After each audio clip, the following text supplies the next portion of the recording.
నా పేరు రవికిరణ్. నేను మధ్యతరగతి కుటుంబానికి చెందినవాడిని. ఈమె నా భార్య మమత, నన్ను నమ్మి వచ్చిన అర్ధాంగి. తన ప్రపంచం అంతా మేమే, ఈ ఇంటికి ఆమె యువరాణి. వీడే నా తమ్ముడు విజయ్, చదువుకున్న నిరుద్యోగి. వీడే నా కొడుకు ఉమామేశ్వర మణికంఠ, ఇంటర్ సెకండరీకి పూర్తయింది. ఇదే నా కూతురు తేజశ్రీ, 10th ఎగ్జామ్స్ రాస్తుంది, నా బంగారు తల్లి. ఇది ఒక మిడిల్ క్లాస్ ఫాదర్ స్టోరీ. అతని నిజ జీవితంలో ఏం జరగబోతుందో ఈ సిరీస్ ద్వారా మీకు చూపిద్దాం అనుకున్నాం. నచ్చితే సబ్స్క్రైబ్ చేసుకోండి. ఏమే కాఫీ ఇవ్వు. తీసుకొస్తున్నానండి. ఇదిగోండి.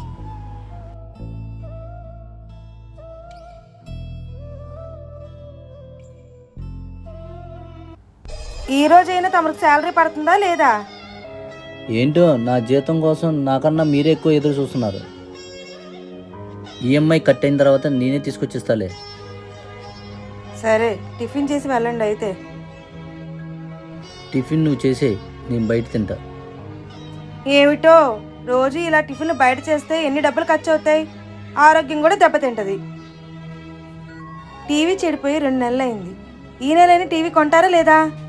ఇంట్లో ఒక్కదాన్నే ఉండి పిచ్చెక్కిపోతుంది. అన్నయ్య, నిన్న ఒకటి అడగాలి. ఏంట్రా? అన్నయ్య, మా ఫ్రెండ్స్తో చిన్న ట్రిప్ ప్లాన్ చేశాను అన్నయ్య. 5K ఉంటే అర్జెంట్ చూడవా? అనుకున్నా, తినడానికి తిండి లేదు కానీ మీసాలకు సంపంగి నూనె కావాలన్నాను నీలాంటోడు.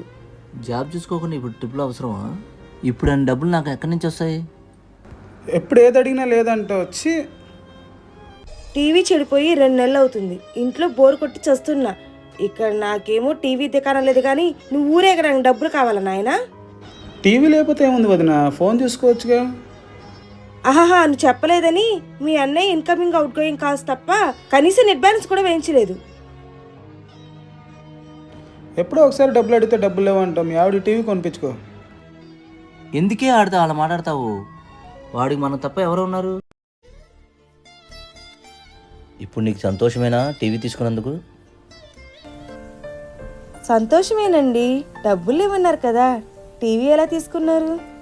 టీవీ టీవీ అని టార్చర్ పెడుతున్నావు కదా, అందుకే ఈఎంఐ మీద తీసుకున్నాను. నేను 5,000 అడిగితే డబ్బులు లేవన్నావు కానీ నీకు టీవీ కొంటానికి డబ్బులు ఎక్కడి నుంచి వచ్చినాయి? వచ్చేసాడా వీడుకున్న ప్రాణానికి. వీడు బుడ్డి కూడా మూట తెచ్చినట్టు ఫీల్ అయిపోతున్నాడు. ఎందుకురా నీకు అంత ఆవేశం? ఇదిగో నీకు కూడా తీసుకొచ్చిన డబ్బులు తీసుకో. సర్లే.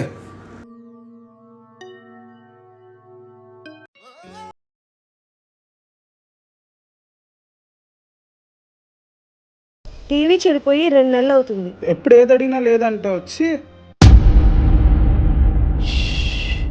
ఏంటో ఈ మిడిల్ క్లాస్ జీవితం. వచ్చే ఆదాయం తక్కువ, ఖర్చు ఎక్కువ. ఒక్కరి మీద ఆధారపడి ఎంతమంది బతుకుతున్నారు. నానా ఆటంకులు డబ్బులు అడుగుతున్నాను నాన్న. ఇచ్చేద్దాం నాన్న 2 రోజుల్లో. ప్రతి నెల కట్టాలంటే మీకు కూడా ఇబ్బందిగా ఉంటుంది కన్నా, అందుకని సైకిల్ కొనిస్తే రోజు వెళ్ళొచ్చేస్తాను నాన్న. ఆఖరికి మీకోసం ఆటో డబ్బులు కూడా కట్టలేకపోతున్నా. మీకోసం ఇంకా కష్టపడాలి. కొంటారులేరా, ఈ రోజేగా టీవీ కొన్నారు, నెక్స్ట్ మంత్ కొంటారులే. సరే అమ్మ, అయితే ఆకలేస్తుంది, అన్నం పెట్టు.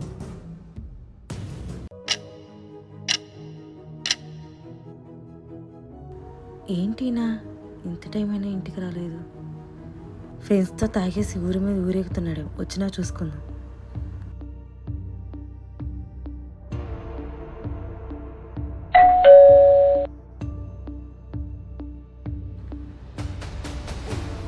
ఏంటండి ఇంత ఆలస్యమైంది?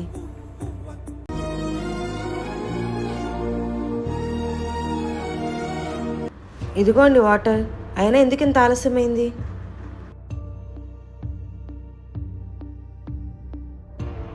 మా సారు పనుండి పక్క ఊరు పంపించారు. వెళ్తే ఒక 500 వస్తాయని వెళ్ళొచ్చా. అయినా ఎగిరిగిరి దంచిన అదే కూలి, ఎగరకుండా దంచిన అదే కూలి అన్నట్టు ఈ మాత్రం దానికి ఇంత రాత్రి వరకు ఉండాలా?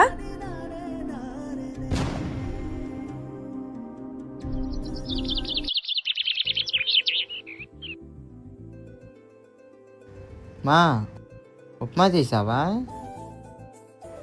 ఏంట్రా నీ గోళ? అవును, ఉప్మానే చేశా.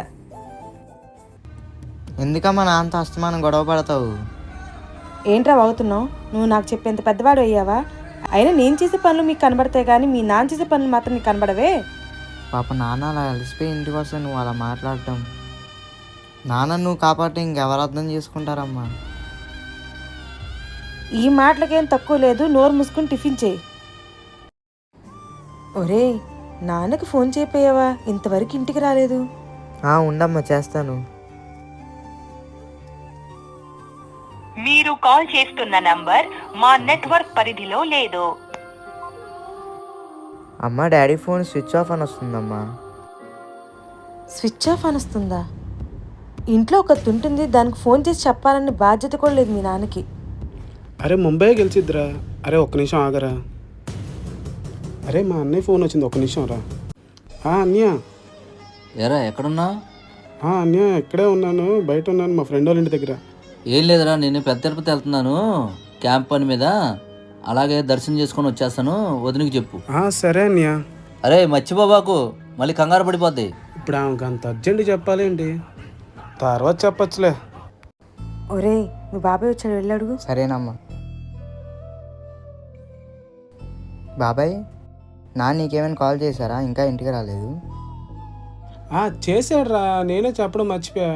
ఏదో చిన్న పని మీద తిరుపతి వెళ్ళాడంట. ఎలాగో అక్కడ దాకా వెళ్ళాడు కదా, దర్శనం చేసుకుని రేపు పొద్దున్న వచ్చేస్తా అన్నాడు. ఎంత నిర్లక్ష్యం నీకు! ఇంట్లో వాళ్ళు ఎదురు చూస్తూ ఉంటారు, కనీసం ఫోన్ చేసి చెప్పక్కర్లేదా? మా అన్నయ్య అంటే ఎంత ప్రేమ ఉన్నట్టు, రోజు అసలు టార్చరే పెట్టవు. ఏంటి ఎక్కువ మాట్లాడతాను? ఈ లిమిట్స్లో నువ్వు ఉండు. నా మొగుడిని ఏదైనా అడుగుతాను, నువ్వెవరు నాకు చెప్పడానికి? ఉద్యోగం సద్యోగం లేకుండా మీ అన్నయ్య సంపాదన పెడుతుంటున్నావు, నీకనే రైట్స్ కూడా లేవు. ఇంకాపమ్మా బాబు నువ్వు. ఛీ!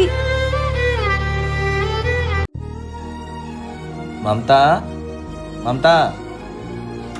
ఏమండి, దర్శనం బాగా జరిగిందా? అయినా ఒక్క మాటైనా చెప్పా చేయకుండా వెళ్ళిపోయారే.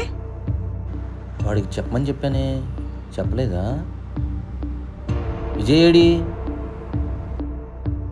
అమ్మో, విజయవాడలో ఎండలు ఎక్కువ ఉన్నాయి బాగా. మమతా మంచినీళ్ళు.